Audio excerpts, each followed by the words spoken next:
Hello friends, welcome to RJ classes. आज की video में हम बैलेंस शीट का असेट साइड जो पार्ट है वो डिस्कस करेंगे। अगर आपको याद हो, हमने लास्ट वीडियो में लायबिलिटी साइड हिस्सा हमने डिस्कस किया था। चलिए स्टार्ट करते हैं। सबसे पहले असेट्स कितने टाइप की होती है। असेट्स जिस तरह से लायबिलिटी दो तरह की थी, करंट एंड नॉन करंट, बिल्कुल इसी तरीके से असेट्स भी दो तरह की है, करंट एंड नॉन करंट। देखिए क्या क्राइटेरिया है इसका। Like assets, like liability, assets are also divided into two part, that is non-current assets and current asset। ठीक है, बिल्कुल ऐसी हमने करंट लाइबिलिटी को बोला था और नॉन करंट लाइबिलिटी। इसको भी शेड्यूल 3 में डिफाइन किया गया है। समझिएगा कैसे। करंट एसेट को अगेन बताया गया कि करंट क्या होती है, जो बचेगी वो नॉन करंट में चला जाएगा। ठीक है, तो करंट एसेट्स एक नॉर्मली तो आप समझते ही हैं, जो हम नॉर्मली पढ़ते आए हैं 11th क्लास में भी, वो होती है कि अगर कोई भी एसेट 12 महीने के अंदर अंदर कन्वर्ट हो जाए कैश में या रियलाइज़ हो जाए, यानी वो बिक जाए, पैसा उसका आ जाए, तो उसको हम क्या बोलते हैं, करंट एसेट बोलते हैं। जैसे कि फर्स्ट पॉइंट देखिए, the current asset are those asset which are expected to be realised, यानी कि उसका पैसा आ जाए, और इंटेंडेड टू बी सेल, यानी 12 महीने के अंदर सेल करना है, या फिर कंज्यूम हो जाए अपनी हमारी ऑपरेटिंग साइकिल के अंदर अंदर, यानी कि या तो वो ऑपरेटिंग साइकिल के अंदर सेल हो जाए या फिर expected to be realise within 12 months from the reporting date. Reporting date वही बैलेंस शीट डेट।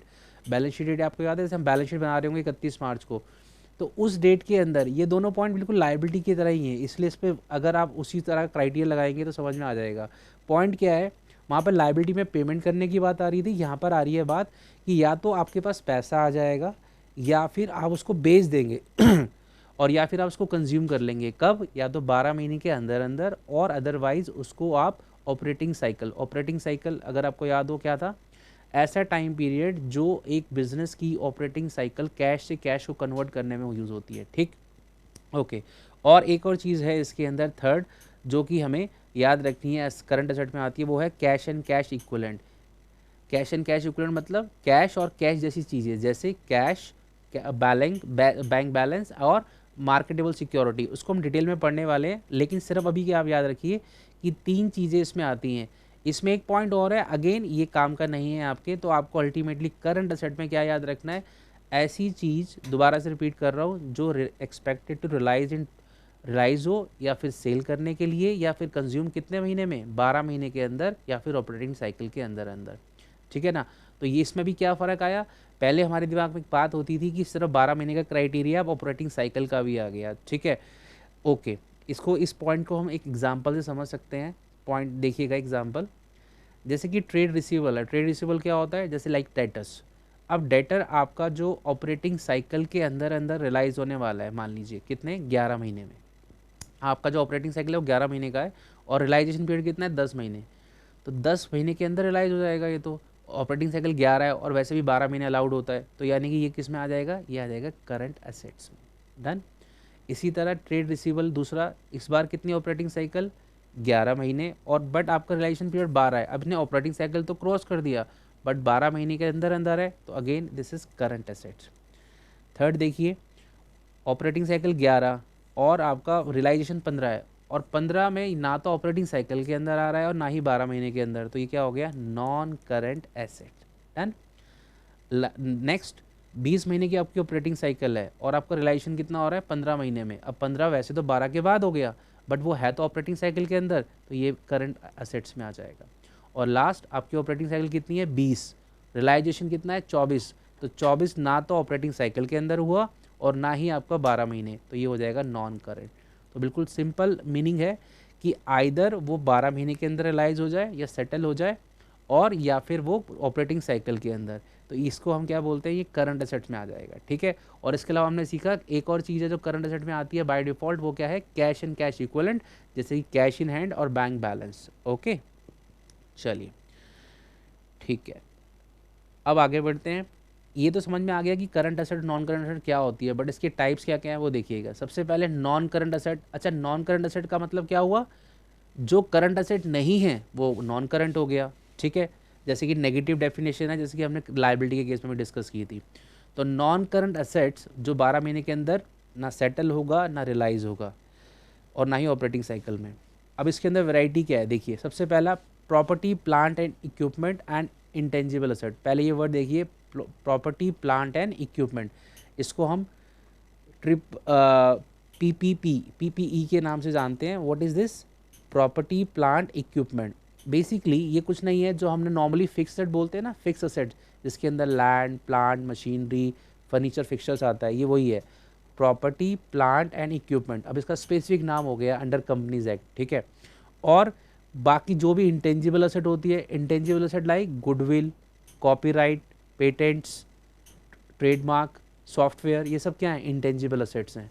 तो ये सब किसके अंदर आते हैं? नॉन करंट एसेट्स के अंदर। Property plant and equipment like tangible fixed assets, tangible land, building, plant, machinery, और इंटेंजिबल जैसे गुडविल वगैरह, ठीक है।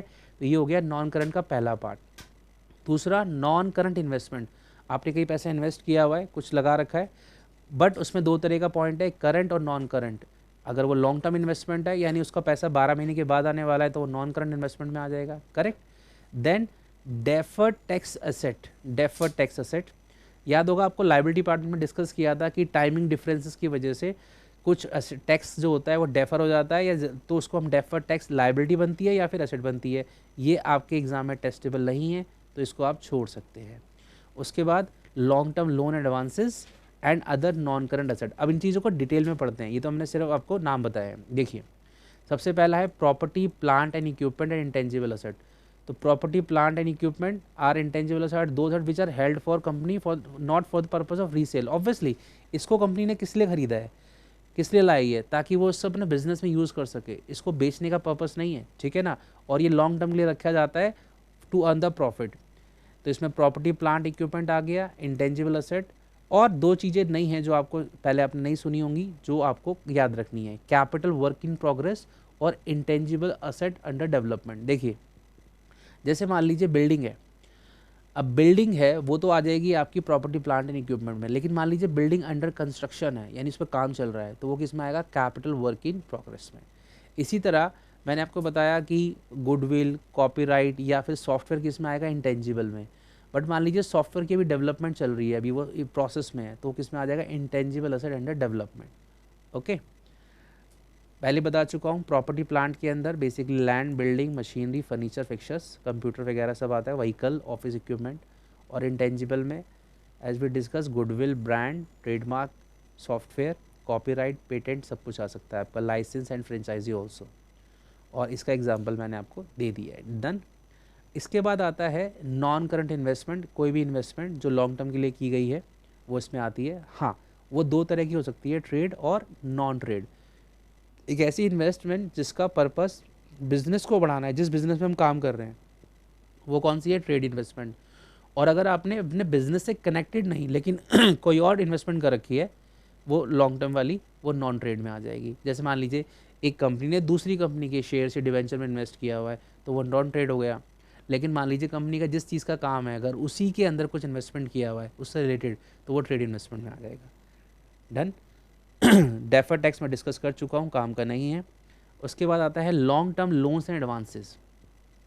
बिजनेस के अंदर हम बहुत बार एडवांसेस देते हैं दूसरों को, याद रखिएगा ये लॉन्ग टर्म लोन एडवांसेस हमने दिए हुए हैं, तभी तो असेट में है। और जिसका मान लीजिए हमने किसी अपने डेटर को या किसी को भी जिसको हमने माल बेचा, ठीक है, जिस हमने उसको एडवांस दे दिया, एडवांस जिसको हमने माल खरीदा हमने उसको हमने एडवांस दे दिया, बट एडवांस हमारा बहुत लंबा टाइम के लिए, 15 महीने के लिए, तो वो लॉन्ग टर्म लोन एडवांसेस में आ जाएगा, ठीक है ना। और अदर नॉन करंट एसेट क्या हो सकती है? जैसे कि मान लीजिए हमने कोई बिज़नेस, हम क्या कर रहे हैं, कोई बिल्डिंग में हम रहते हैं, हमने उसमें सिक्योरिटी डिपॉजिट दिया हुआ है, वो डिपॉजिट 5 साल तक रखा रहेगा, तो security deposit. Long term trade receivables, यानी कि ट्रेड रिसीवेबल जनरली होता है डेटर और बीआर, बट मान लीजिए डेटर का पैसा 20 महीने में आने वाला है, तो वो लॉन्ग टर्म में आ जाएगा। और उसके अलावा और भी कोई एसेट जो कहीं भी फिट नहीं हो रही, वो आ जाएगी आपकी अदर नॉन करंट एसेट्स में। Okay, done. देन हमारा दूसरा पार्ट है वो है करंट एसेट्स का। तो जैसे हमने ज़्यादातर हेडिंग तो वही हैं जो हमने नॉन करंट में पढ़ी। जैसे फॉर एग्जांपल अगर आपने नॉन करंट में बोला कि हमारा नॉन करंट इन्वेस्टमेंट होती है, तो अब करंट इन्वेस्टमेंट वर्ड आ जाएगा। हमने बोला लॉन्ग टर्म लोन एडवांसेस होते हैं, तो अब करंट लोन एडवांसेस आ जाएगा, ठीक है। अदर नॉन करंट एसेट होती है, तो अदर करंट एसेट आ जाएगा, ठीक है। उसके अलावा कुछ स्पेशल पॉइंट है, जैसे कि इन्वेंट्री, इन्वेंट्री मतलब stock, trade receivable, debtor, BR वगैरह, और कैश एंड कैश इक्विवेलेंट, ये हमने ऊपर ही डिस्कस किया था कि करंट असेट के अंदर बाय डिफ़ॉल्ट एक चीज़ आती है कैश एंड कैश इक्विवेलेंट। अब इन चीज़ों को डिटेल में समझते हैं। देखिए, करंट इन्वेस्टमेंट, करंट असेट का पहला पार्ट है करंट इन्वेस्टमेंट। जो हमने इन्वेस्टमेंट समझा ना पीछे, आप समझिए बस वो इन्वेस्टमेंट 12 महीने के अंदर अंदर के लिए है, तो वो कौन सी होगी? Current investment. ठीक है, यानी कि ऐसी इन्वेस्टमेंट जो 12 महीने या ऑपरेटिंग साइकिल के अंदर अंदर किस में कन्वर्ट हो जाएगी? कैश में कन्वर्ट हो जाएगी। ठीक है ना, करंट इन्वेस्टमेंट। इन्वेंट्री स्टॉक को बोला जाता है, जो हमारे बिजनेस जिसमें हम डील कर रहे होते हैं उससे कनेक्टेड जो हमारा गुड्स होता है जो अपने पास रखा रहता है, जिसको हम कैश में कन्वर्ट कर लेते हैं कुछ टाइम के अंदर, शॉर्ट पीरियड के अंदर, उसको बोलते हैं इन्वेंट्री। जैसे raw material, work in progress, finish good, stock in trade, ये सब क्या है? हमारे इन्वेंट्री के एग्जाम्पल है। Stores and spare loose tools वगैरह, स्पेयर पार्ट्स वगैरह, ये सब भी किस में आते हैं? आपके इन्वेंट्री में। ओके, देन हमने डिस्कस किया डेटर्स, बिल रिसीवेबल, जो नॉर्मली हम डेटर वगैरह बोलते हैं, बिल रिसीवेबल, उसको अब किस में क्लासीफाई कर दिया गया है? उसकी हेडिंग क्या है? Trade receivable. जिस चीज़ में हम डील करते हैं, जब हम माल बेचते हैं तो हमें पैसा आने वाला होता है, उसको हम ट्रेड रिसीवेबल बोलते हैं। या तो वो किसकी फॉर्म में होगा? डेटर्स की, या फिर वो बिल रिसीवेबल की। तो बिल रिसीवेबल और डेटर ये किस में आते हैं? आपके ट्रेड रिसीवेबल में। ये ऊपर भी आया था, क्यों ऊपर आया था नॉन करंट में? क्योंकि अगर मान लीजिए इन्हीं लोगों से हमें पैसा 15 महीने में, 18 महीने में लेना है, ऑपरेटिंग साइकिल के बाद लेना है, तो वो फिर किस में आ जाएगा? वो आपका नॉन करंट में आ जाएगा। बट बाय डिफ़ॉल्ट जनरली ये ट्रेड रिसीवेबल में आता है, करंट वाले में आता है। इसके बाद हमने डिस्कस किया था cash and cash equivalent by default किस में आएगा? करंट में। तो कैश और कैश इक्विवेलेंट में क्या क्या है? एक तो कैश इन हैंड, बैंक का बैलेंस, कोई चेक्स और ड्राफ्ट ऑन हैंड है, और अदर्स। अदर्स की अगर हम बात करें ना, तो इसके अंदर आती है बेसिकली, इसको हम बोलते हैं short term marketable security. Marketable security basically ये भी इन्वेस्टमेंट होती है, ये भी इन्वेस्टमेंट होती है। कैश एंड कैश इक्विवेलेंट की मैं बात कर रहा हूँ कि इसमें हमें ये तो समझ में आएगी कि कैश और कैश जैसी चीज़ में क्या क्या आ गया। एक तो कैश आ गया, एक बैंक आ गया। मैंने बताया इसके अंदर ना शॉर्ट टर्म मार्केटेबल सिक्योरिटी आती है। बेसिकली ऐसी इन्वेस्टमेंट जो लेस देन 3 मंथ के लिए हो, उसको बोलते हैं शॉर्ट टर्म मार्केटेबल सिक्योरिटी, और जो बिना किसी लॉस के कैश में कन्वर्ट हो जाती है तुरंत। तो ये कैश के बराबर ही हो गई, इसलिए इसको कैश और कैश इक्विवेलेंट में डाला जाता है। ठीक है, ओके। इसके अलावा शॉर्ट टर्म लोन एडवांसेस, हमने किसी को लोन या एडवांस दे रखा है क्योंकि असेट में आ रहा है ना, और वो 12 महीने के अंदर अंदर वापस आने वाला है, वो आता है शॉर्ट टर्म लोन एडवांस में। जो नॉर्मली हम अपने सप्लायर वगैरह को एडवांस देते रखते हैं, वो इसमें आता है।